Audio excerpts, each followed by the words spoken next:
Hello everyone, welcome to our channel. Telugu రాష్ట్రాలలో తగ్గినటువంటి వర్షాలు, పెరిగిన ఉష్ణోగ్రతలు వివరాల్లోకి వెళ్దాం. వాతావరణ పరిస్థితులు ఏంటి, ఏ జిల్లాల్లో వర్షాలు పడే అవకాశాలు ఉన్నాయి తెలుసుకునే ముందు మీరు ఇంకా మన ఛానల్ కనుక సబ్స్క్రైబ్ చేయనట్లయితే వెంటనే సబ్స్క్రైబ్ చేయండి.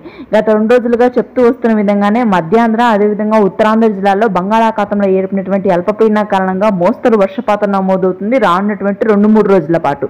ప్రస్తుతానికి నిన్న కురిసిన వర్షాల కంటే ఇవాళ రేపు తక్కువ వర్షపాతం ఉంటుంది. అయితే గుంటూరు, కృష్ణా, కోనసీమ ప్రాంతాల్లో ఈ వర్షాలు నమోదవుతాయి.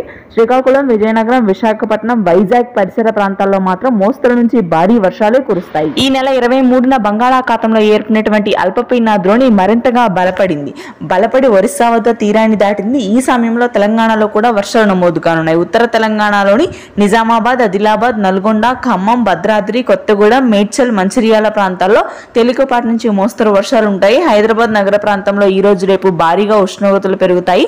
మరలా అక్టోబర్ మొదటి వారంలో భారీ వర్షపాతం ఉంటుంది హైదరాబాద్ ప్రాంతాల్లో.